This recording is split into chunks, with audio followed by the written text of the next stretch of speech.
7 Eyewitness News. The answer is Jeopardy! Weekdays at 3:30. The ABC Sunday night movie will not be seen tonight, but will return next week at its regular time. Live from Louisville, Kentucky, this is an ABC News special. The first of the presidential debates, part of ABC News' continuing coverage of the '84 vote. Here now is Peter Jennings. Good evening and welcome to the Kentucky Center for Performing Arts. It is a perfectly fitting location because tonight is all about the art of politics. This is the first time for all of us to see the two major presidential candidates side by side with no aides and with no teleprompters. In a moment, Barbara Walters, who is the moderator, will describe the ground rules. It is a very tight format. It is not a debate in the freest sense by any means. Mr. Mondale says it's the most important debate of his career. President Reagan says he is as ready as he is ever going to be. There is a lot to watch for tonight, substance as well as style. There are the two candidates going to come on the scene and shake hands at the center of this stage. Audience here on its feet, greeting both candidates, Walter Mondale and Ronald Reagan. And here to get the evening off to a start is Dorothy Ridings, President of the League of Women Voters. Good evening from the Kentucky Center for the Arts in Louisville, Kentucky. I'm Dorothy Ridings, President of the League of Women Voters, the sponsor of tonight's first presidential debate between Republican Ronald Reagan and Democrat Walter Mondale. Tonight's debate marks the third consecutive presidential election in which the League is presenting the candidates for the nation's highest office in face-to-face debate. Our panelists are James Weihart, National Political Correspondent for Scripps Howard News Service, Diane Sawyer, Correspondent for the CBS program 60 Minutes, and Fred Barnes, National Political Correspondent for the Baltimore Sun. Barbara Walters of ABC News, who is appearing in her fourth presidential debate, is our moderator. Barbara. Thank you, Dorothy. A few words as we begin tonight's debate about the format of the candidates. That is, who answers questions first and who gives the last statement was determined by a toss of a coin between the two candidates. Mr. Mondale won, and that means that he chose to give the final closing statement. It means, too, that the president will answer the first question first. I hope that's clear. If it isn't, it will become clear as the debate goes on. Further, the candidates will be addressed as they each wanted and will therefore be called Mr. President and Mr. Mondale. Since there will also be a second debate between the two presidential candidates, tonight will focus primarily on the economy and other domestic issues. The debate itself is built around questions from the panel. In each of its segments, a reporter will ask the candidates the same general question. Then, and this is important, each candidate will have the chance to rebut what the other has said. And the final segment of the debate will be the closing segment, and the candidates will each have 4 minutes for their closing statements. And as I have said, Mr. Mondale will be the last person on the program to speak. And now I would like to add a personal note. If Dorothy Ridings pointed out, I have been involved now in 4 presidential debates, either as a moderator or as a panelist. In the past, there was no problem in selecting panelists. Tonight, however, there were to have been 4 panelists participating in this debate. The candidates were given a list of almost 100 qualified journalists from all the media and could agree on only these 3 fine journalists. As moderator and on behalf of my fellow journalists, I very much regret, as does the League of Women Voters, that this situation has occurred. And now let us begin the debate with the first question from James Weihart. Mr. Weihart. Mr. President, in 1980, you promised the American people in your campaign a balanced budget by 1983. We've now had more and bigger deficits in the 4 years you've been in office. Mr. President, do you have a secret plan to balance the budget sometime in a second term? And if so, would you lay out that plan for us tonight? I have a plan, not a secret plan. As a matter of fact, it is the economic recovery program that we presented when I took office in 1981. It is true that earlier, working with some very prominent economists, I had come up during the campaign with an economic program that I thought could rectify the great problems confronting us, the double-digit inflation, the high tax rates that I think were hurting the economy, the stagflation that we were undergoing. Before even the election day, something that none of those economists had even predicted had happened, that the economy was so worsened that I was openly saying that what we had thought on the basis of our plan could have brought a balanced budget, no, that was no longer possible. So the plan that we have had and that we're following is a plan that is based on growth in the economy, recovery without inflation, and reducing the share that the government is taking from the gross national product, which has become a drag on the economy. Already, we have a recovery that has been going on for about 21 months to the point that we can now call it an expansion. Under that, this year, we have seen a $21 billion reduction in the deficit from last year, based mainly on the increased revenues the government is getting without raising tax rates. Our tax cut, we think, was very instrumental in bringing about this economic recovery. We have reduced inflation to about a third of what it was. The interest rates have come down about 9 or 10 points, and we think must come down further. In the last 21 months, more than 6 million people have gotten jobs. There have been created new jobs for those people, to where there are now 105 million civilians working where there were only 99 million before, 107 if you count the military. So we believe that as we continue to reduce the level of government spending, the rate of increase in government spending, which has come down from 17 to 6%, and at the same time as the growth in the economy increases the revenues the government gets without raising taxes, those two lines will meet. And when they meet, that is a balanced budget. Mr. President, the Congressional Budget Office has some bad news. The lines aren't about to meet according to their projections. They project that the budget deficit will continue to climb. In the year 1989, they project a budget deficit of $273 billion. In view of that, and in view of the economic recovery we are now enjoying, would it make sense to propose a tax increase or take some other fiscal measures to reduce that deficit now when times are relatively good? The deficit is a result. It is the result of excessive government spending. I do not, very frankly, take seriously the Congressional Budget Office projections because they have been wrong on virtually all of them, including the fact that our recovery wasn't going to take place to begin with. But it has taken place. But as I said, we have the rate of increase in government spending down to 6%. If the rate of increase in government spending can be held at 5%, we're not far from there. By 1989, that would have reduced the budget deficits down to a $30 or $40 billion level. At the same time, if we can have a 4% recovery continue through that same period of time, that will mean, without an increase in tax rates, that will mean $400 billion more in government revenues.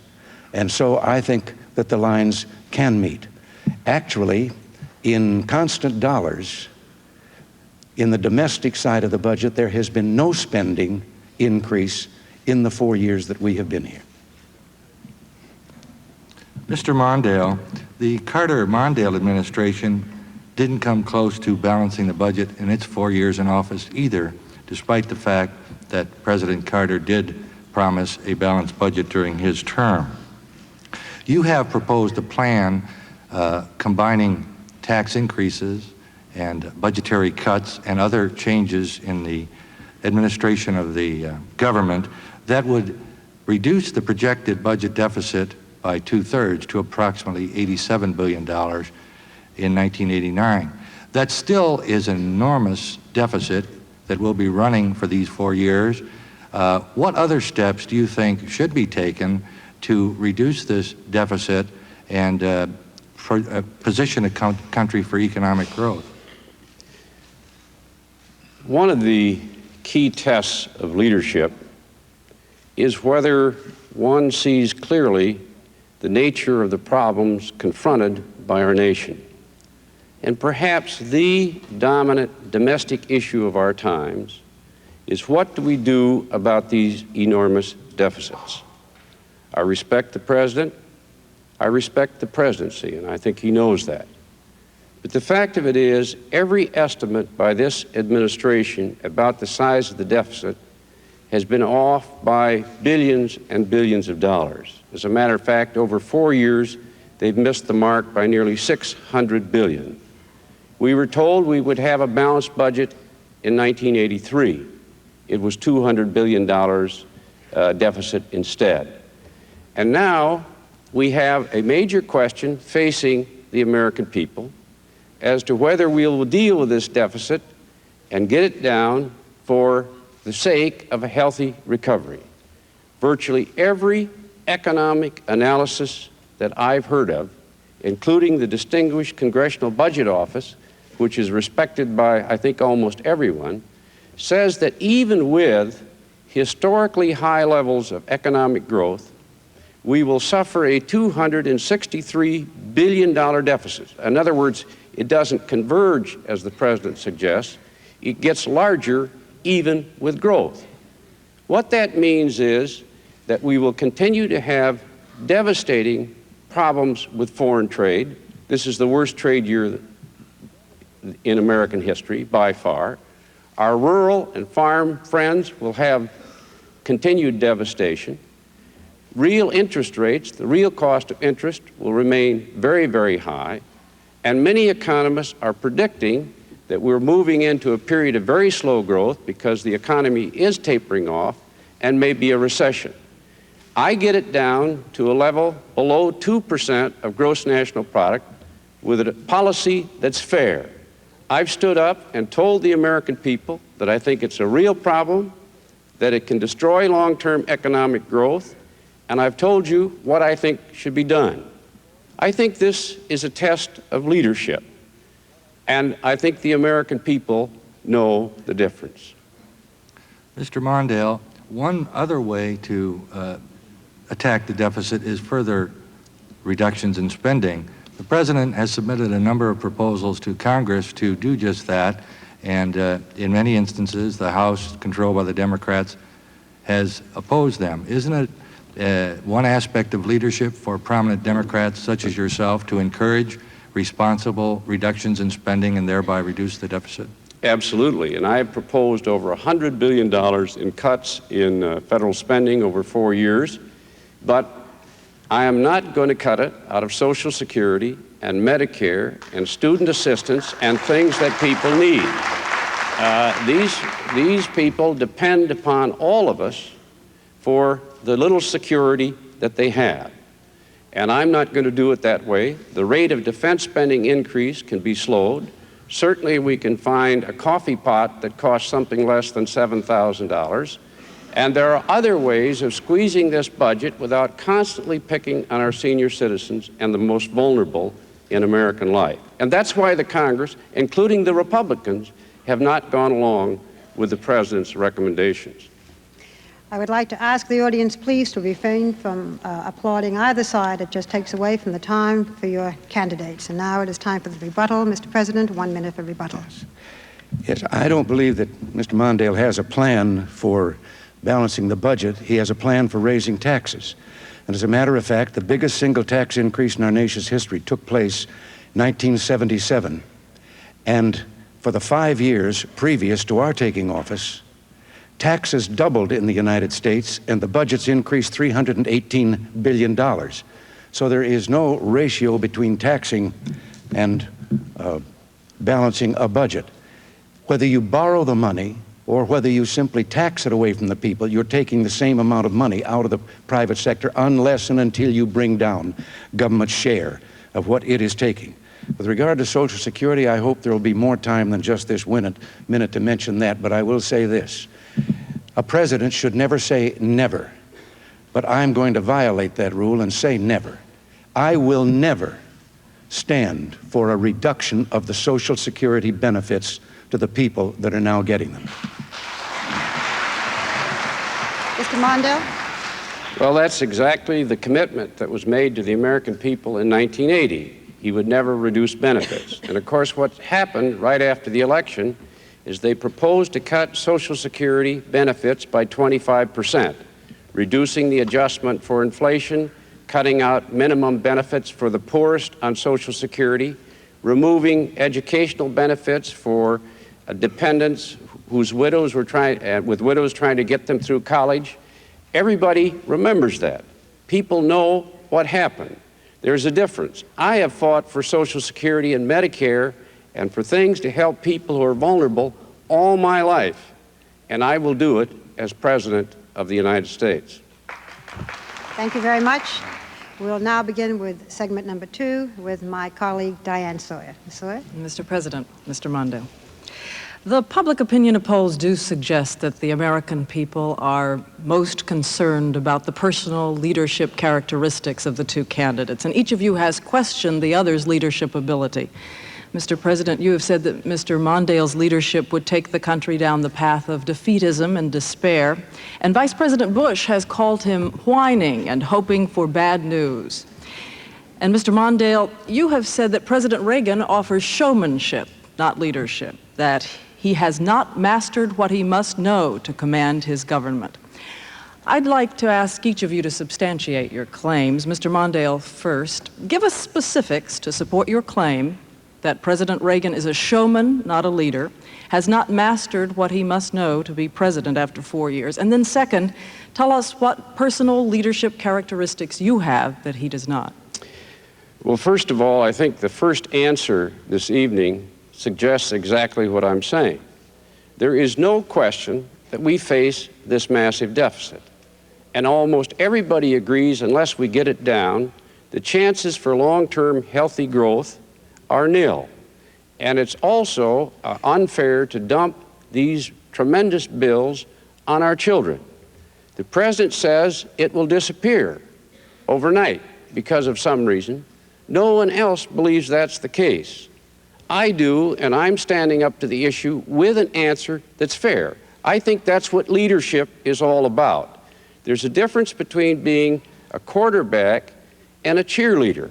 And when there's a real problem, a president must confront it. What I was referring to, of course, in the comment that you referred to, was the situation in Lebanon. Now, for 3 occasions, one after another, our embassies were assaulted in the same way by a truck with demolitions. The first time, and I did not criticize the president because these things can happen once and sometimes twice. The second time, the barracks in Lebanon were assaulted, as we all remember. There was 2 or 3 commission reports, recommendations by the CIA, the State Department, and the others. And the third time, there was even a warning from the terrorists themselves. Now, I believe that a president must command that White House and those who work for him. It's the toughest job on earth, and you must master the facts and insist that things that must be done are done. I believe that the way in which I will approach the presidency is what's needed, because all my life that has been the way in which I have sought to lead. And that's why in this campaign I'm telling you exactly what I want to do. I am answering your questions. I am trying to provide leadership now before the election so that the American people can participate in that decision. You have said, Mr. Mondale, that the polls have given you lower ratings on leadership than President Reagan because your message has failed to get through. Given that you have been in public office for so many years, what accounts for the failure of your message to get through? Well, I think we're getting better all the time, and I think tonight, as we contrast for the first time our differing approach to government, to values, to the leadership in this country, I think as this debate goes forward, the American people will have for the first time a chance to weigh the two of us against each other. And I think as a process, as a part of that process, what I am trying to say will come across, and that is that we must lead, we must command, we must direct, and a president must see it like it is He must stand for the values of decency that the American people stand for, and he must use the power of the White House to try to control these nuclear weapons and lead this world toward a safer world. Mr. President, the issue is leadership in personal terms. First, do you think, as Vice President Bush said, that Mr. Mondale's campaign is one of whining and hoping for bad news? And second, what leadership characteristics do you possess that Mr. Mondale does not? Well, whether he does or not, let me suggest my own idea about the leadership factor, since you've asked it. And incidentally, I might say that with regard to the 25% cut of Social Security, before I get to the answer to your question, the only 25% cut that I know of was accompanying that huge 1977 tax increase was a cut of 25% in the benefits for every American who was born after 1916. Now, leadership. First of all, I think you must have some principles you believe in. In mine, I happen to believe in the people and believe that the people are supposed to be dominant in our society. That they, not government, are to have control of their own affairs to the greatest extent possible with an orderly society. Now, having that, I think also that in leadership, well, I've believed that you find people, positions such as I'm in, who have the talent and ability to do the things that are needed in the various departments of government. I don't believe that a leader should be spending his time in the Oval Office deciding who's going to play tennis on the White House court. And you let those people go with the guidelines of overall policy and not looking over their shoulder and nitpicking the manner in which they go at the job. You are ultimately responsible, however, for that job. But I also believe something else about that. I believe that, and when I became governor of California, I started this and I continue it in this office, that any issue that comes before me, I have instructed cabinet members and staff, they are not to bring up any of the political ramifications that might surround the issue. I don't want to hear them. I want to hear only arguments as to whether it is good or bad for the people. Is it morally right? And on that basis and that basis alone, we make a decision on every issue. Now, with regard to my feeling about why I thought that his record bespoke his possible taking us back to the same things that we knew under the previous administration, his record is that he spoke in praise of deficits several times, said they weren't to be abhorred, that as a matter of fact, he at one time said he wished the deficit could be doubled because they stimulate the economy and help reduce unemployment. As a follow-up, let me draw in another specific, if I could, a specific that the Democrats have claimed about your campaign, that it is essentially based on imagery. And one specific that they allege is that, for instance, recently you showed up at the opening ceremony of a Buffalo old age housing project, when in fact your policy was to cut federal housing subsidies for the elderly, yet you were there to have your picture taken with them. Our policy was not to cut subsidies. We have believed in partnership, and that was an example of a partnership between not only local government and the federal government, but also between the private sector that built that particular structure. And this is what we've been trying to do, is involve the federal government in such partnerships. We are today subsidizing housing for more than 10 million people. And we're going to continue along that line. We have no thought of throwing people out into the snow, whether because of age or need. We have preserved the safety net for the people with true need in this country, and it has been pure demagoguery that we have in some way shut off all the charitable programs, or many of them, for the people who have real need. The safety net is there, and we're taking care of more people than has ever been taken care of before by any administration in this country. Mr. Mondale, an opportunity for you to rebut. Well, I guess I'm reminded a little bit of what Will Rogers once said about Hoover. He said, it's not what he doesn't know that bothers me, it's what he knows for sure, but just ain't so. The fact of it is, The fact of it is, the president's budget sought to cut Social Security by 25%. It's not an opinion, it's a fact. And when the president was asked the other day, what do you want to cut in the budget? He said, cut those things I asked for but didn't get. That's Social Security and Medicare. The second fact is that the housing unit for senior citizens that the president dedicated in Buffalo was only made possible through a federal assistance program for senior citizens that the president's budget sought to terminate. So if he'd had his way, there wouldn't have been any housing project there at all. This administration has taken a meat cleaver out in terms of federal assisted housing, and the record is there. We have to see the facts before we can draw conclusions. Mr. President. Well, let me just respond with regard to Social Security. When we took office, we discovered that the program that the Carter-Mondale administration had said would solve the fiscal problems of Social Security for the next 50 years wouldn't solve them for 5. Social Security was due to go bankrupt before 1983. Any proposals that I made at that time were at the request of the chairman, a Democrat of one of the leading committees, who said we have to do something before the program goes broke and the checks bounce. And so we made a proposal.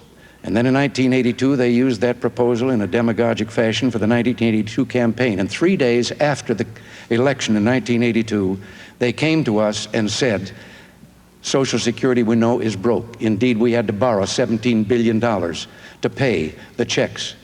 And then I asked for a bipartisan commission, which I'd asked for from the beginning, to sit down and work out a solution.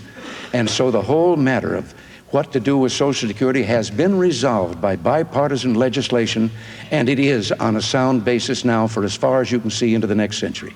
Mr. President, we begin segment number 3 with Fred Barnes. Mr. President, would you describe your religious beliefs, noting particularly whether you consider yourself a born-again Christian, and explain how these beliefs affect your presidential decisions? Well, I was raised to have a faith and a belief and have been a member of a church since I was a small boy. In our particular church, we did not use that term, born again, so I don't know whether I would fit that particular term. But I have, thanks to my mother, God rest her soul, the firmest possible belief and faith in God. And I don't believe, I believe, I should say, as Lincoln once said, that I would be the most stupid man in the world if I thought I could confront the duties of the office I hold if I could not turn to someone who is stronger and greater than all others. And I do resort to prayer.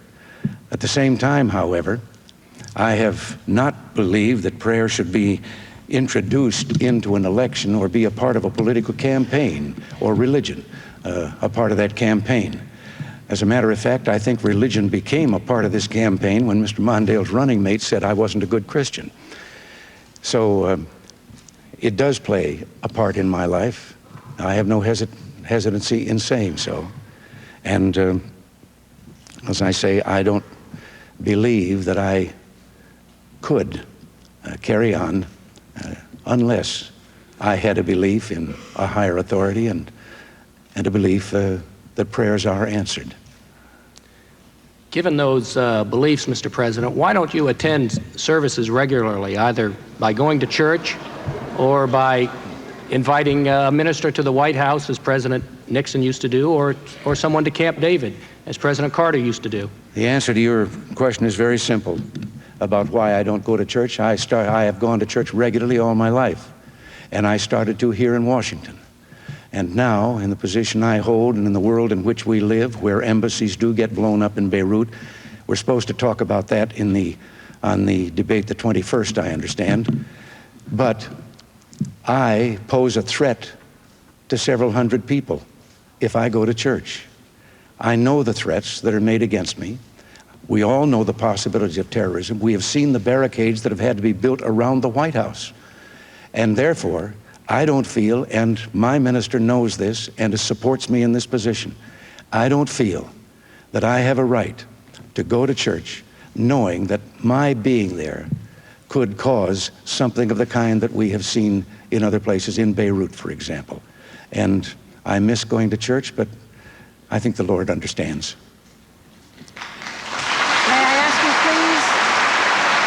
May I ask the audience, please, to refrain from applause? Fred, your second question. Mr. Mondale, would you describe your religious beliefs and mention whether you consider yourself a born-again Christian, and explain how those beliefs would affect your decisions as president? First of all, I accept President Reagan's affirmation of faith. I'm sure that we all accept and admire his commitment to his faith, and we are strengthened, all of us, by that fact. I am a son of a Methodist minister. My wife is the daughter of a Presbyterian minister. And I don't know if I've been born again, but I know I was born into a Christian family. And I believe I've sung at more weddings and more funerals than anybody ever to seek the presidency. Whether that helps or not, I don't know. I have a deep religious faith. Our family does. It is fundamental. It's probably the reason that I'm in politics. I think our faith tells us, instructs us about the moral life that we should lead, and I think we're all together on that. What bothers me is this growing tendency to try to use one's own personal interpretation of faith politically, to question others' faith, and to try to use the instrumentalities of government to impose those views on others. All history tells us that that's a mistake. When the Republican platform says that from here on out we're going to have a religious test for judges before they're selected for the federal court, and then Jerry Falwell announces that that means they get at least 2 justices of the Supreme Court, I think that's an abuse of faith in our country. This nation is the most religious nation on earth. More people go to church and synagogues than any other nation on earth, and it's because we kept the politicians and the state out of the personal exercise of our faith. That's why faith in the United States is pure and unpolluted by the intervention of politicians. And I think if we want to continue, as I do, to have a religious nation, let's keep that line and never cross it. Thank you. Mr. Barnes, next question. We have time for rebuttal now. I think I have a follow-up. Yes, I asked you if you did. I'm sorry. Yes, I thought you did. waived it. Yes, Mr. Mondale. You've complained just now about Jerry Falwell, and you've complained other times about other fundamentalists in politics. Correct me if I'm wrong, but I don't recall you ever complaining about ministers who were involved in the civil rights movement or in the anti-Vietnam War demonstrations, or about black preachers who've been so involved in American politics. Is it only conservative ministers that you object to? No. What I object to is someone seeking to use his faith to question the faith of another, or to use that faith and seek to use the power of government to impose it on others. A minister who is in civil rights or in the conservative movement because he believes his faith instructs him to do that, I admire. The fact that the faith speaks to us and that we are moral people, hopefully, I accept and rejoice in. It's when you try to use that to undermine the integrity of private religious faith and the use of the state is where, for the most personal decisions in American life, that's where I draw the line. Thank you. Now, Mr. President, rebuttal. Yes, it's very difficult to rebut because I find myself in so much agreement with Mr. Mondale. I, too, want that wall that is in the Constitution of separation of church and state to remain there. The only attacks I have made are on people who apparently would break away at that wall from the government side, using the government, using the power of the courts and so forth, to hinder that part of the Constitution that says the government shall not only not establish a religion, it shall not inhibit the practice of religion. And they have been using these things to have government, through court orders, inhibit the practice of religion. A child wants to say grace in a school cafeteria, and a court rules that they can't do it because it's school property. These are the types of things that I think have been happening in a kind of a secular way that have been eroding that separation, and I am opposed to that. With regard to a platform in the Supreme Court, I can only say one thing about that. I have appointed one member of the Supreme Court, Sandra Day O'Connor. I'll stand on my record on that, and if I have the opportunity to appoint any more, I'll do it in the same manner that I did in selecting her. Mr. Mondale, your rebuttal, please. The platform to which the President refers, in fact, calls for a religious test in the selection of judges. And Jerry Falwell says that means we get 2 or 3 judges. And it would involve a religious test for the first time in American life. Let's take the example that the President cites. I believe in prayer. My family prays. We've never had any difficulty finding time to pray.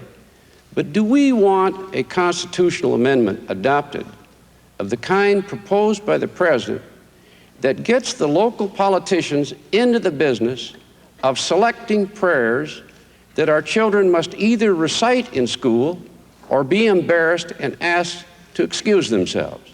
Who would write the prayer? What would it say? How would it be resolved when those disputes occurred? It seems to me that a moment's reflection tells you why the United States Senate turned that amendment down, because it will undermine the practice of honest faith in our country by politicizing it. We don't want that. Thank you, Mr. Mondale. Our time is up for this round. We go into the second round of our questioning. Begin again with Jim Weihart. Jim? After that discussion, this may be like going from the sublime to the ridiculous, but here goes. I have a political question for you, Mr. Mondale. Polls indicate a massive change in the electorate away from the coalition that has long made the Democratic Party a majority. Blue-collar workers, young professionals, their children, and much of the middle class now regard themselves as independents or Republican instead of Democrats, and the gap, the edge the Democrats had in party registration seems to be narrowing.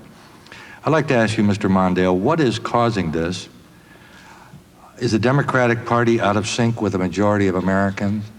And will it soon be replaced as a majority party by the Republicans? What do you think needs to be done about it as a Democrat? My answer is that this campaign isn't over yet.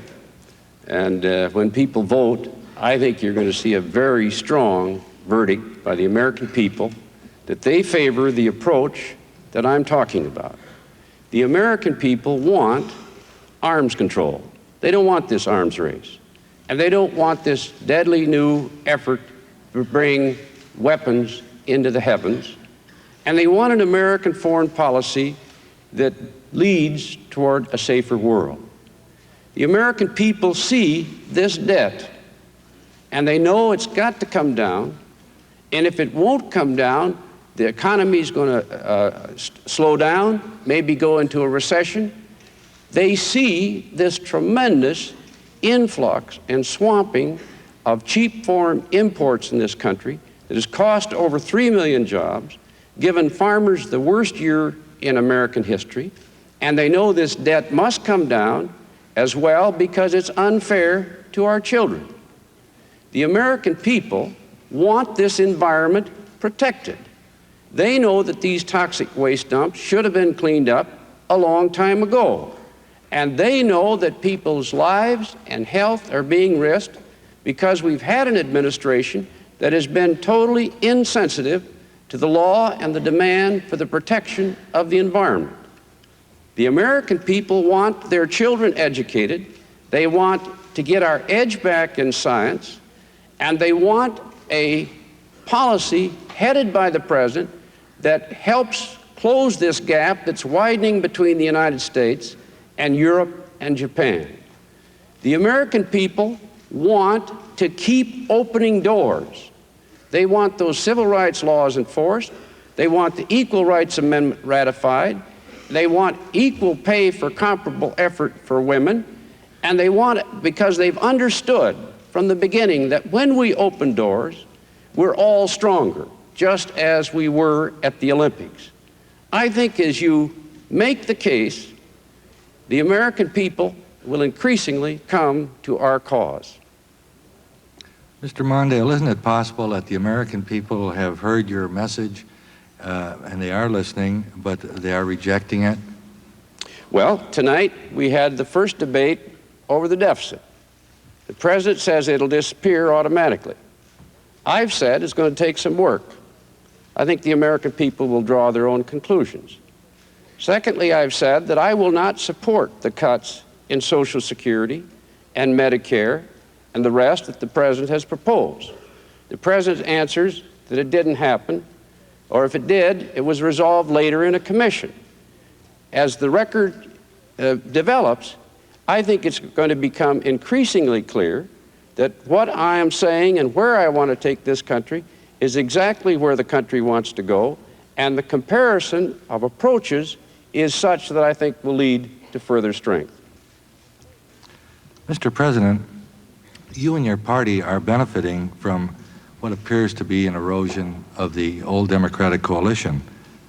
But you have not laid out a specific agenda to take this shift beyond November 6th. What is your program for America for the next decade with some specificity? Well, again, I am running on the record. I think sometimes Mr. Mondale's running away from his. But I'm running on the record of what we have asked for. We'll continue to try and get things that we didn't get in a program that has already brought the rate of spending of government down from 17% to 6.1%. A program of returning authority and autonomy to the local and state governments that has been unjustly seized with the federal government. And you might find those words in a Democratic platform of some years ago. I know because I was a Democrat at that time. And I left the party eventually because I could no longer follow the turn in the Democratic leadership that took us down an entirely different path, a path of centralizing authority in the federal government, lacking trust in the American people. I promised when we took office that we would reduce inflation. We have, to 1/3 of what it was. I promised that we would reduce taxes. We did, 25% across the board. That barely held even with, if it did that much, with the gigantic tax increase imposed in 1977. But at least it took that burden away from them. I said that we would create jobs for our people, and we did, 6 million in the last 20 or 21 months. I said that we would become respected in the world once again, and that we would refurbish our national defense to the place that we could deal on the world scene and then seek disarmament, reduction of arms, and hopefully an elimination of nuclear weapons. We have done that.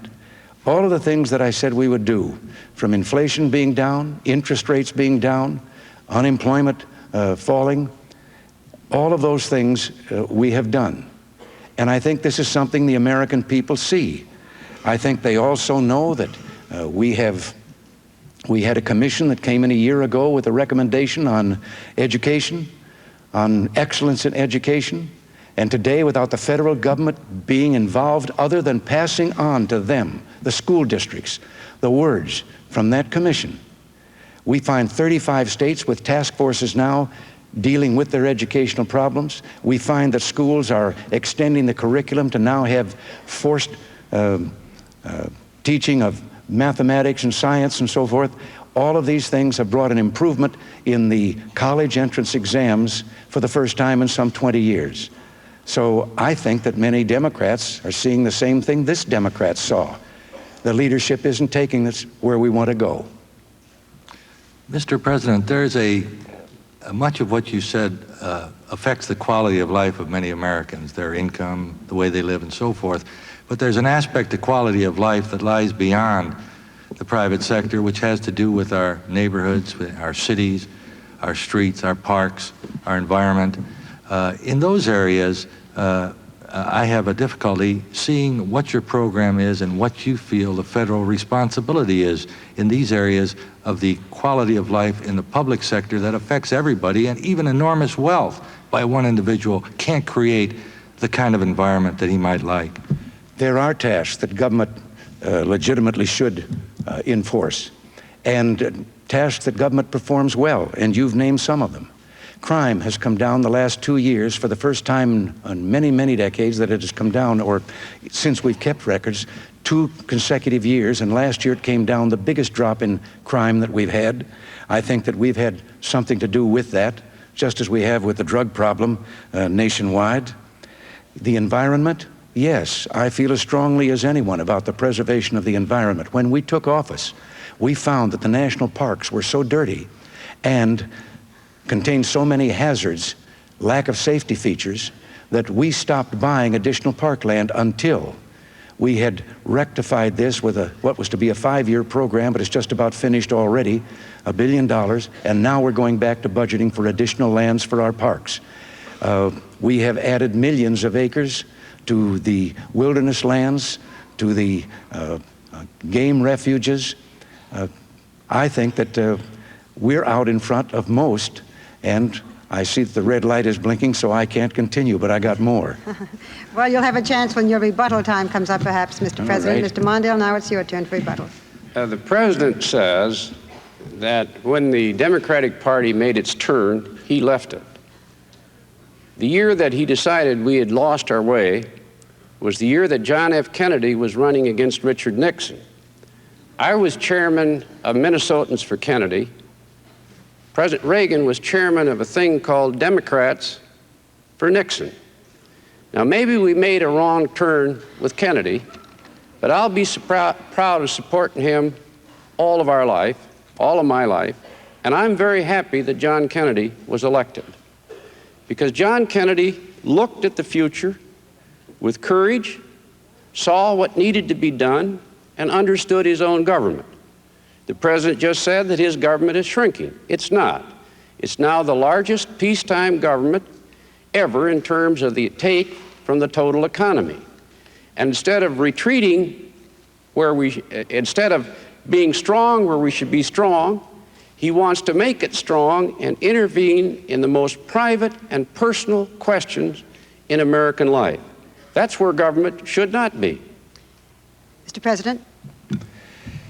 Before I campaigned as a Democrat for a Republican candidate for president, I had already voted for Dwight Eisenhower to be president of the United States.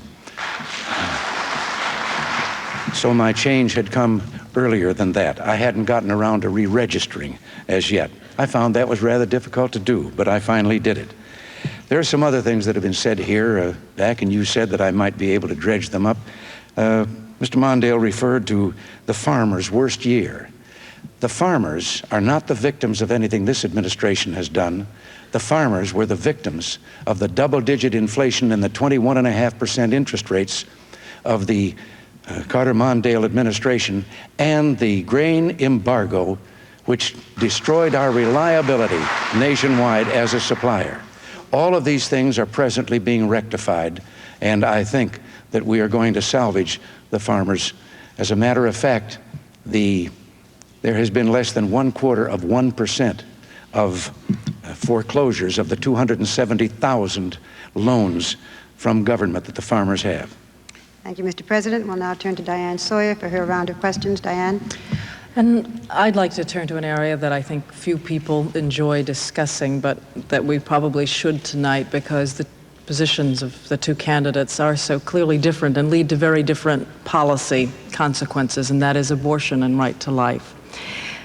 I'm exploring for your personal views of abortion and specifically how you would want them applied as public policy. First, Mr. President, do you consider abortion murder or a sin? And second, how hard would you work? What kind of priority would you give in your second term legislation to make abortion illegal? And specifically, would you make certain, as your party platform urges, that federal justices that you appoint be pro-life? I have believed that in the appointment of judges that all that was specified in the party platform was that they respect the sanctity of human life. Now that I would want to see in any judge, and with regard to any issue having to do with human life. But with regard to abortion, and I have a feeling that there's been some reference without naming it here in the remarks of Mr. Mondale, tied to injecting religion into government. With me, abortion is not a problem of religion. It's a problem of the Constitution. I believe that until and unless someone can establish that the unborn child is not a living human being, then that child is already protected by the Constitution, which guarantees life, liberty, and the pursuit of happiness to all of us. And I think that this is what we should concentrate on, is trying. I know there was weeks and weeks of testimony before a Senate committee. There were medical authorities, there were religious, there were clerics there, everyone talking about this matter of pro-life. And at the end of all of that, not one shred of evidence was introduced that the unborn child was not alive. We have seen premature births that are now grown-up, happy people going around. Also, there is a strange dichotomy in this whole position about our court's ruling that abortion is not the taking of a human life. In California, some time ago, a man beat a woman so savagely that her unborn child was born dead with a fractured skull. And the California state legislature unanimously passed a law that was signed by the then Democratic governor, signed a law that said that any man who so abuses a pregnant woman that he causes the death of her unborn child shall be charged with murder. Now, isn't it strange that that same woman could have taken the life of her unborn child and it was abortion and not murder? But if somebody else does it, that's murder. And it recognizes, it used the term death of the unborn child. So this has been my feeling about abortion, that we have a problem now to determine, and all the evidence so far comes down on the side of the unborn child being a living human being. A two-part follow-up. Do I take it from what you said about the platform then that you don't regard the language and don't regard in your own appointments abortion position a test of any kind for justices that it should be? And also, if abortion is made illegal, how would you want it enforced? Who would be the policing units that would investigate, and would you want the women who have abortions to be prosecuted? The laws regarding that always were state laws. It was only when the Supreme Court handed down a decision that the federal government intervened in what had always been a state policy. Our laws against murder are state laws. So I would think that this would be the point of enforcement on this. As I say, I feel that we have a problem here to resolve. And no one has approached it from that matter. It does not happen that the church that I belong to had that as part of its dogma. I know that some churches do. Now, it is a sin if you're taking a human life. On the same time, in our Judeo-Christian tradition, we recognize the right of taking a human life in self-defense. And therefore, I've always believed that a mother, if medically it is determined that her life is at risk if she goes through with the pregnancy, she has a right then to take the life of even her own unborn child in defense of her own. Mr. Mondale, to turn to you. Do you consider abortion a murder or a sin? And bridging from what President Reagan said, he has written that if society doesn't know whether human life in fact does begin at conception, as long as there is a doubt that the unborn child should at least be given the benefit of the doubt, and that there should be protection for that unborn child. This is one of the most emotional and difficult issues that could possibly be debated. I think your questions, however, underscore the fact there is probably no way that government should or could answer this question in every individual case and in the private lives of the American people. The constitutional amendment proposed by President Reagan would make it a crime for a woman to have an abortion if she had been raped or suffered from incest. Is it really the view of the American people, however you feel on the question of abortion, that government ought to be reaching into your living rooms and making choices like this? I think it cannot work, won't work, and will lead to all kinds of cynical evasions of the law. Those who can afford to have them will continue to have them. The disadvantaged will go out in the back alley as they used to do. I think these questions are inherently personal and moral, and every individual instance is different. Every American should be aware of the seriousness of the step. But there are some things that government can do and some things they cannot do. Now, the example that the President cites has nothing to do with abortion. Somebody went to a woman and nearly killed her. That's always been a serious crime and always should be a serious crime. But how does that compare with the problem of a woman who's raped? Do we really want those decisions made by judges who've been picked because they will agree to find the person guilty? I don't think so, and I think it's going in exactly the wrong direction. In America, on basic moral questions, we have always let the people decide in their own personal lives. We haven't felt so insecure that we've reached for the club of state to have our point of view. It's been a good instinct, and we're the most religious people on earth. One final point.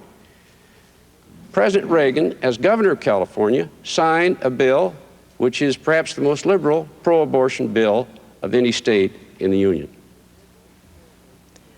But if I can get you back for a moment on my point, which was the question of when human life begins, a two-part follow-up. First of all, at what point do you believe that human life begins in the growth of a fetus? And second of all, you said that government shouldn't be involved in the decisions, yet there are those who would say that government is involved, and the consequence of the involvement was 1.5 million abortions in 1980. And how do you feel about that? The basic decision of the Supreme Court is that each person has to make this judgment in her own life, and that's the way it's been done. And it's a personal and private moral judgment. I don't know the answer to when life begins, and it's not that simple either. You've got another life involved. And if it's rape, how do you draw moral judgments on that? If it's incest, how do you draw moral judgments on that? Does every woman in America have to present herself before some judge picked by Jerry Falwell to clear her personal judgment? It won't work.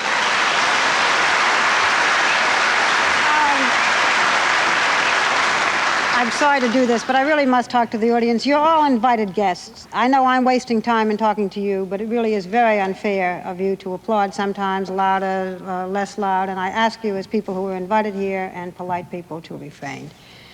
We have our time now for rebuttal. Mr. President. Yes. Well, with regard to this being a personal choice, isn't that what a murderer is insisting on? His or her right to kill someone because of whatever fault they think justifies that. Now, I'm not capable, and I don't think you are, any of us, to make this determination that must be made with regard to human life. I am simply saying that I believe that that's where the effort should be directed to make that determination. I don't think that any of us should be called upon here to stand and make a decision as to what other things might come under the self-defense tradition. That too would have to be worked out then when you once recognize that we're talking about a life.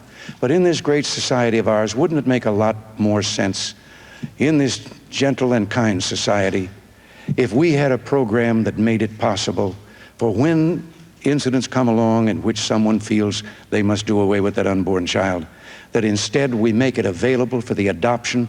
There are 1.5 million people out there standing in line waiting to adopt children who can't have them any other way. Mr. Mondale? I agree with that, and that's why I was a principal sponsor of a liberal adoption law so that more of these children could come to term, so that the young mothers were educated, so we found an option, an alternative. I'm all for that.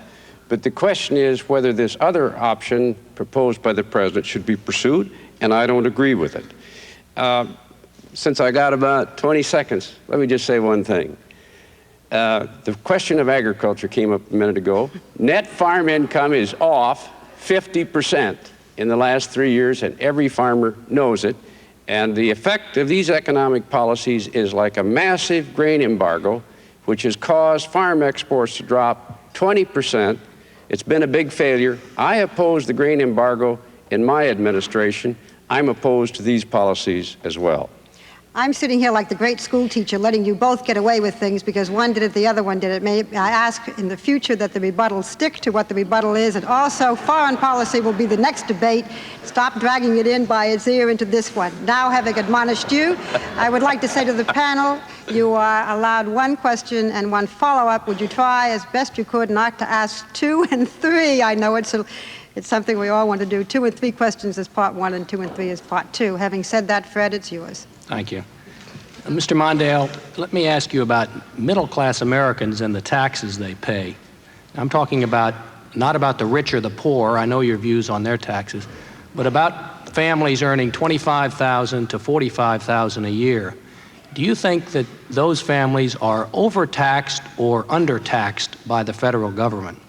In my opinion, as we deal with this deficit, people from about $70,000 a year on down have to be dealt with very, very carefully because they are the ones who didn't get any relief the first time around.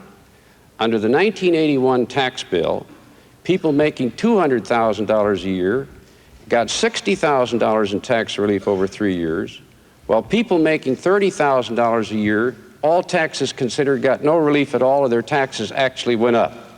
That's why my proposal protects everybody from $25,000 a year or less against any tax increases and treats those $70,000 and under in a way that is more beneficial than the way the president proposes with a sales tax or a flat tax. What does this mean in real life? Well, the other day, Vice President Bush disclosed his tax returns to the American people. He's one of the wealthiest Americans, and he's our vice president. In 1981, I think he paid about 40% in taxes. In 1983, as a result of these tax preferences, he paid a little over 12%, 12.8% in taxes. That meant that he paid a lower percent in taxes than the janitor who cleaned up his office or the chauffeur who drives him to work. I believe we need some fairness, and that's why I proposed what I think is a fair and a responsible proposal that helps protect these people who've already got no relief or actually got a tax increase. It sounds as if you were saying you think this group of taxpayers making $25,000 to $45,000 a year is already overtaxed, yet your tax proposal would increase their taxes. I think your aides have said those earning about $25,000 to $35,000, their tax rate would go up, their tax bill would go up $100, and from $35,000 to $45,000, more than that, several $100. Wouldn't that stifle their incentive to work and invest and so on, and also hurt the recovery? The first thing is everybody 25,000 other would have no tax increase. Mr. Reagan, after the election, is going to have to propose a tax increase. And you will have to compare what he proposes, and his Secretary of the Treasury said he's studying a sales tax or a value-added tax. They're the same thing. They hit middle and moderate income Americans and leave wealthy Americans largely untouched. Up until about $70,000, as you go up the ladder, my proposals will be far more beneficial. As soon as we get the economy on a sound ground as well, I'd like to see the total repeal of indexing. I don't think we can do that for a few years, but at some point we want to do that as well. Mr. President, let me try this on you. Do you think middle-income Americans are overtaxed or undertaxed? You know, I wasn't going to say this at all, but I can't help it. There you go again. I don't have a plan to tax or increase taxes. I'm not going to increase taxes. I can understand why you are, Mr. Mondale, because as a senator, you voted 16 times to increase taxes. Now, I believe that our problem has not been that anybody in our country is undertaxed. It's that government is overfed. And I think that most of our people, this is why we had a 25% tax cut across the board, which maintained the same progressivity of our tax structure in the brackets on up. And as a matter of fact, it just so happens that in the quirks of administering these taxes, those above $50,000 actually did not get quite as big a tax cut percentage-wise as did those from 50,000 down. From 50,000 down, those people paid 2/3 of the taxes, and those people got 2/3 of the tax cut. Now, the Social Security tax of '77, this indeed was a tax that hit people in the lower brackets the hardest. It had two features. It had several tax increases phased in over a period of time. There are two more yet to come between now and 1989. At the same time, every year, it increased the amount of money. Virtually every year, there may have been one or two that were skipped in there, that was subject to that tax. Today, it is up to about $38,000 of earnings that is subject to the payroll tax for Social Security. And that tax, there are no deductions. So a person making anywhere from 10, 15, 20, they're paying that tax on the full gross earnings that they have after they have already paid an income tax on that same amount of money. Now, I don't think that to try and say that we were taxing the rich and not the other way around, it just doesn't work out that way. The system is still where it was with regard to the progressivity, as I've said, and that has not been changed. But if you take it in numbers of dollars instead of percentage, yes, you can say, well, that person got 10 times as much as this other person. Yes, but he paid 10 times as much also. But if you take it in percentages, then you find out that it is fair and equitable across the board. I thought I caught, Mr. President, a glimmer of a stronger statement there in your answer than you've made before. I think the operative position you had before was that you would only raise taxes in a second term as a last resort. And I thought you said flatly that I'm not going to raise taxes. Is that what you meant to say, that you will flatly not raise taxes in your second term as president? Yes, I had used last resort would always be with me. If you got the government down to the lowest level that you yourself could say it could not go any lower and still perform the services for the people, and if the recovery was so complete that you knew you were getting the ultimate amount of revenues that you could get through that growth, and there was still some slight difference there between those two lines, then I had said once that yes, you would have to then look to see if taxes should not be adjusted. I don't foresee those things happening. So I say with great confidence, I'm not going to go for a tax. With regard to assailing Mr. Bush about his tax problems and the difference from the tax he once paid and then the later tax he paid, I think if you looked at the deductions, there were great legal expenses in there, had to do possibly with the sale of his home, and they had to do with his setting up of a blind trust. All of those are legally deductible in computing your tax, and it was a one-year thing with him. Mr. Mondale, here we go again. It's time for rebuttal. Well, first of all, I gave him the benefit of the doubt on the House deal. I'm just talking about the 12.8% that he paid, and that's what's happening all over this country with wealthy Americans. They've got so many loopholes, they don't have to pay much in taxes. Now, Mr. President, you said, there you go again, right? Remember the last time you said that? Mm-hmm. You said it when President Carter said that you were going to cut Medicare. And you said, oh no, there you go again, Mr. President. And what did you do right after the election? You went out and tried to cut $20 billion out of Medicare. And so when you say, there you go again, people remember this, you know. And people will remember that you signed the biggest tax increase in the history of California and the biggest tax increase in the history of the United States. And what are you going to do? You've got $260 billion deficit. You can't wash it away. You won't slow defense spending. You refuse to do that. Mr. Mondale, Yep. I'm afraid your time is up. Sorry. Mr. President. Yes. With regard to Medicare, no. But it's time for us to say that Medicare is in pretty much the same condition that Social Security was, and something is going to have to be done in the next several years to make it fiscally sound. And no, I never proposed any $20 billion should come out of Medicare. I have proposed that the program we must treat with that particular problem. And maybe part of that problem is because during the 4 years of the Carter-Mondale administration, medical costs in this country went up 87%. All right, fine. I gave you back some of that time. We can't keep going back for other rebuttals. There'll be time later. We now go to our final round. The way things stand now, we have time for only 2 sets of questions, and by lot it will be Jim and Diane, and we'll start with Jim Weha. Mr. President, the economic recovery is real but uneven. The Census Bureau just a month ago reported that there are more people living under poverty now, 1 million more people living under, than when you took office.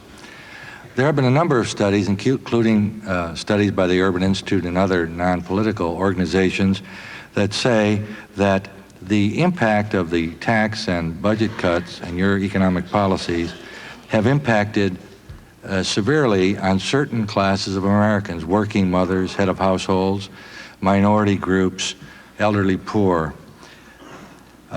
In fact, they're saying the rich are getting richer and the poor are getting poorer under your policies. What relief can you offer to the working poor, to the minorities, and to the women head of households who have borne the brunt of these economic programs? What can you offer them in the future in your next term? Well, some of those facts and figures just don't stand up. Yes, there has been an increase in poverty, but it is a lower rate of increase than it was in the preceding years before we got here.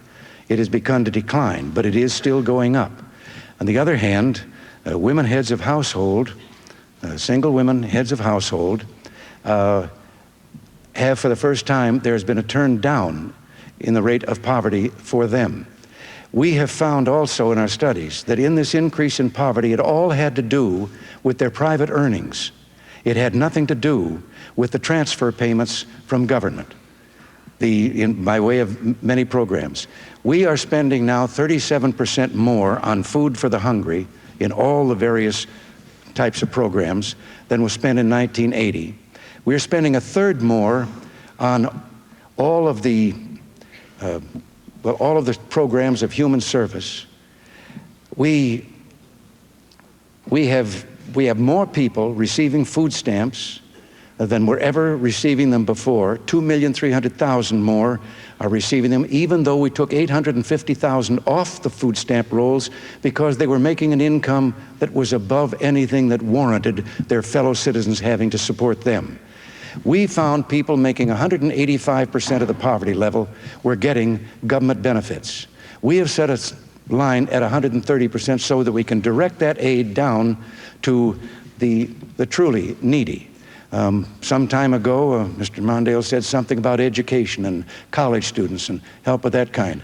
Half, 1 out of 2 of the full-time college students in the United States are receiving some form of federal aid. But there again, we found people that there were, under the previous administration, families that had no limit to income were still eligible for low-interest college loans. We didn't think that was right. And so we have set a standard that those loans and those grants are directed to the people who otherwise could not go to college. Their family incomes were so low. So there are a host of other figures that reveal that the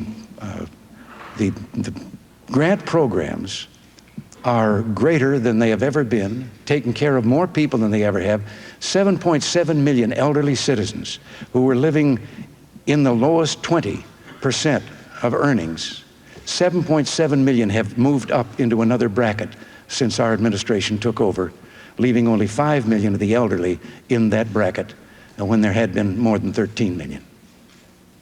Mr. President, in a visit to Texas, in Brownsville, I believe it was, in the Rio Grande Valley, you did observe that the economic recovery was uneven. In that particular area of Texas, unemployment was over 14%, whereas statewide, it was the lowest in the country, I believe 5.6%. And you made the comment that, however, that man does not live by bread alone. What did you mean by that comment? And if I interpret it correctly, it would be a comment more addressed to the affluent who obviously can look beyond just the bread they need to sustain them with their wherewithal. That had nothing to do with the other thing of talking about their needs or anything. I remember distinctly I was segueing into another subject. I was talking about the things that have been accomplished, and that was referring to the revival of patriotism and optimism, the new spirit that we're finding all over America. And it is a wonderful thing to see when you get out there among the people.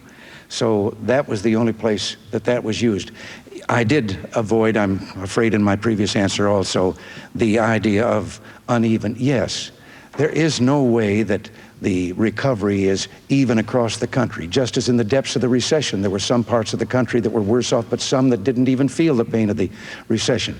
We're not going to rest and not going to be happy until every person in this country who wants a job can have one, until the recovery is complete across the country. Mr. Mondale, as you can gather from the question of the President, the celebrated war on poverty obviously didn't end the problem of poverty, although it may have dented it. The poor and the homeless and the disadvantaged are still with us.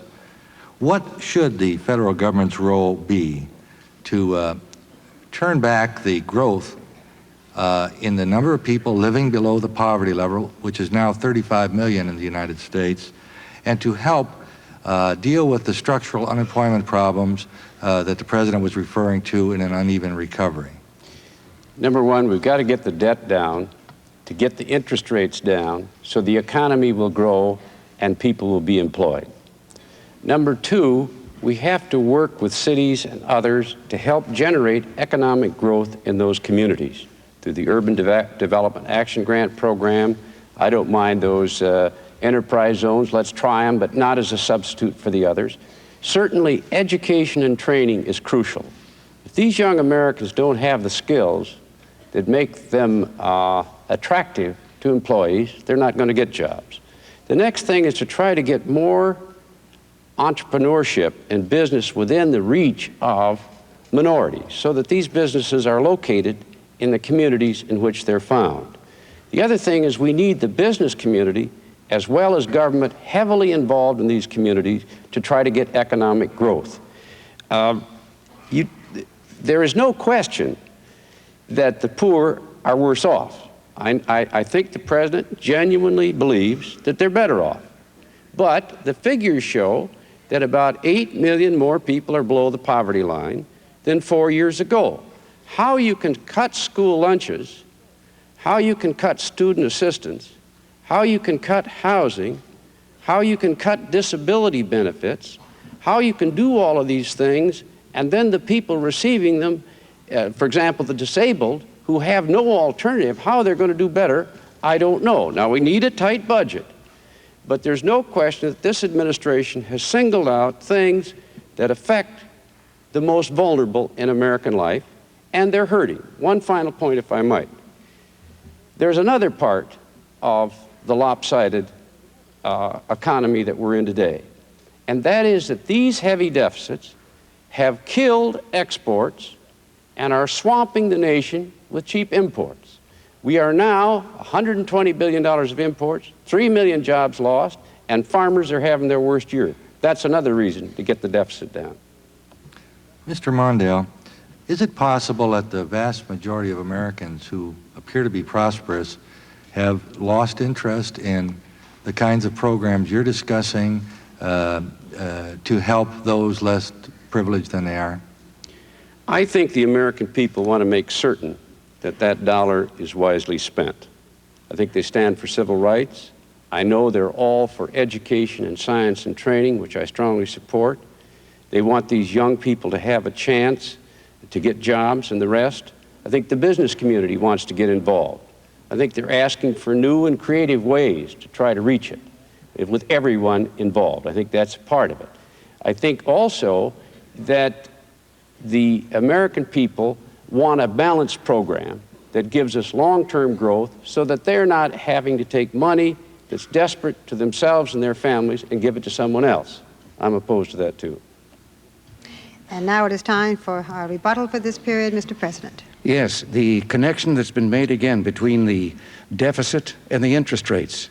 There is no connection between them. There is a connection between interest rates and inflation.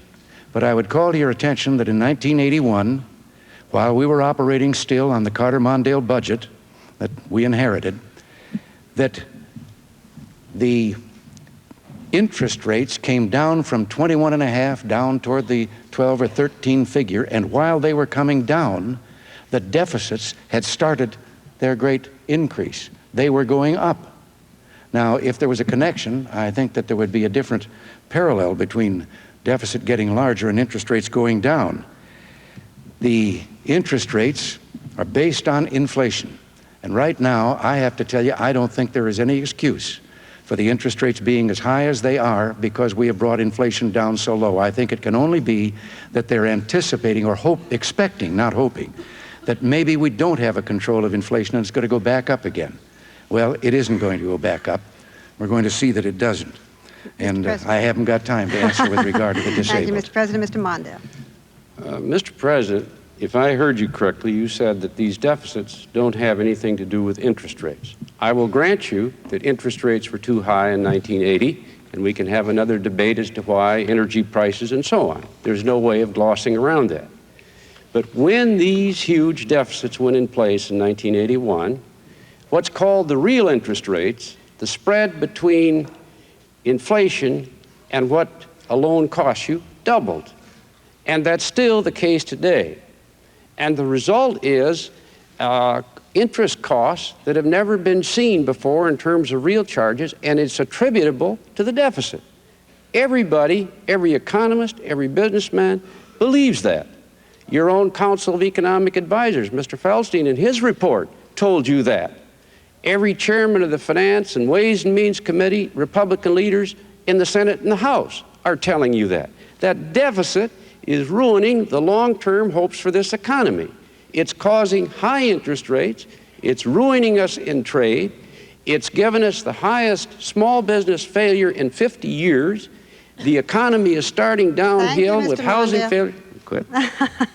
You're both very obedient. I have to give you credit for that. We now start our final round of questions. We do want to have time for your rebuttal. We start with Diane. Diane Sawyer. Since we are reaching the end of the question period, and since in every presidential campaign the candidates tend to complain that the opposition candidate is not held accountable for what he or she says, let me give you the chance to do that. Mr. Mondale, beginning with you. What do you think the most outrageous thing is your opponent said in this debate tonight?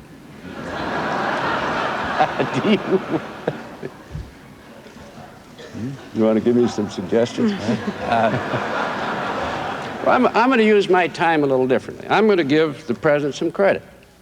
I think the president has done some things to raise the sense of spirit, morale, good feeling in this country, and he's entitled to credit for that. What I think we need, however, is not just that, but to move forward, not just congratulating ourselves, but challenging ourselves to get on with the business of dealing with America's problems. I think in education, when he lectured the country about the importance of discipline, I didn't like it at first, but I think it helped a little bit. But now we need both that kind of discipline and the resources and the consistent leadership that allows this country to catch up in education and science and training. I like President Reagan. And this is not personal. There's our deep differences about our future, and that's the basis of my campaign. Follow up in a similar vein, then. What remaining question would you most like to see your opponent forced to answer? Without any doubt, I have stood up and told the American people that that $263 billion deficit must come down, And I've done what no candidate for president's ever done. I told you before the election what I'd do. Mr. Reagan, as you saw tonight, President Reagan, takes the position it will disappear by magic. It was once called voodoo economics. I wish the president would say, yes, the CBO is right. Yes, we have a $263 billion deficit. This is how I'm going to get it done. Don't talk about growth, because even though we need growth, that's not helping. It's going to go in the other direction, as they've estimated. And give us a plan. What will you cut? Whose taxes will you raise? Will you finally touch that defense budget? Are you going to go after Social Security and Medicare and student assistance and the handicap again, as you did last time? If you just tell us what you're going to do, then the American people could compare my plan for the future with your plan. And that's the way it should be. The American people would be in charge. Mr. President, the most outrageous thing your opponent has said in the debate tonight. Well, now, I have to start with a smile since his kind words to me. I'll tell you what I think has been the most outrageous thing in political dialogue, both in this campaign and the one in '82. And that is the continued discussion and claim that somehow I am the villain who is going to pull the Social Security checks out from those people who are dependent on them. And why I think it is outrageous, first of all, it isn't true. But why it is outrageous is because for political advantage, every time they do that, they scare millions of senior citizens who are totally dependent on Social Security, have no place else to turn, and they have to live and go to bed at night thinking, is this true? Is someone going to take our check away from us and leave us destitute? And I don't think that that should be a part of political dialogue. Now, I just have a minute here? You have more time. You You can keep going. Okay, all right. Now, Social Security, let's lay it to rest once and for all. I told you never would I do such a thing. But I tell you also now, Social Security has nothing to do with the deficit. Social Security is totally funded by the payroll tax levied on employer and employee. If you reduce the outgo of Social Security, that money would not go into the general fund to reduce a deficit. It would go into the Social Security Trust Fund. So Social Security has nothing to do with balancing a budget or erasing or lowering the deficit. Now, again, to get to whether I'm depending on magic, I think I have talked in straight economic terms about a program of recovery that I was told wouldn't work, and then after it worked, I was told that lowering taxes would increase inflation, and none of these things happened. It is working, and we're going to continue on that same line. As to what we might do and find in further savings cuts, no, we're not going to starve the hungry, but we have 2,478 specific recommendations from a commission of more than 2,000 business people in this country through the Grace Commission that we're studying right now, and we've already implemented 17% of them, that are recommendations as to how to make government more efficient, more economic. And to keep it even, what remaining question would you most like to see your opponent forced to answer?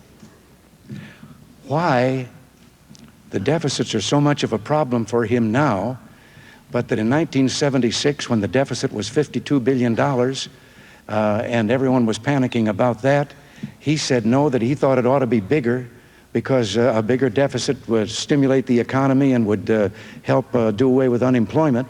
In 1979, he made similar statements, the same effect, that the deficits, there was nothing wrong with having deficits. Remember, there was $1 trillion in debt before we got here. That's got to be paid by our children and grandchildren too if we don't do it. And I'm hoping we can start some payments on it before we get through here. That's why I want another 4 years. Well, we have time now if you'd like to answer the President's question or whatever rebuttal. Well, we've just finished almost the whole debate, and the American people don't have the slightest clue about what President Reagan will do about these deficits. And yet, that's the most important single issue of our time. I did support the 76 measure that he told about because we were in a deep recession and we need some stimulation. But I will say as a Democrat, I was a real piker, Mr. President. In 1979, we ran a $29 billion deficit all year. This administration seems to run that every morning. And the result is exactly what we see. This economy is starting to run downhill. Housing is off. Last report on new purchases, it's the lowest since 1982. Growth is a little over 3% now. Many people are predicting a recession. And the flow of imports into this country is swamping the American people. We've got to deal with this problem. And those of us who want to be your president should tell you now what we're going to do so you can make a judgment. Thank you very much. We must stop now. I want to give you time for your closing statements. It's indeed time for that. From each of you, we will begin with President Reagan. I'm sorry, Mr. Reagan, you had your rebuttal and I just cut you off because our time was going. You have a chance now for rebuttal before your closing statement. Is that correct? No, I might as well just go with. You want to go with your? I don't think so. You want to wait? I'm all confused now. Technically, you did. I have little voices that come in my ear. You don't get those same voices. I'm not hearing it from here. I'm hearing it from here. All right. You have waived your rebuttal. You can go with your closing statement. Well, we'll include it in that. Okay. 4 years ago, in similar circumstances to this, I asked you, the American people, a question. I asked, are you better off than you were 4 years before? The answer to that obviously was no, and as a result, I was elected to this office and promised a new beginning. Now, maybe I'm expected to ask that same question again. I'm not going to, because I think that all of you, or not everyone, those people that are in those pockets of poverty and haven't caught up, they couldn't answer the way I would want them to, but I think that the most of the people in this country would say, yes, they are better off than they were 4 years ago. The question, I think, should be enlarged. Is America better off than it was 4 years ago? And I believe the answer to that has to also be yes. I promised a new beginning.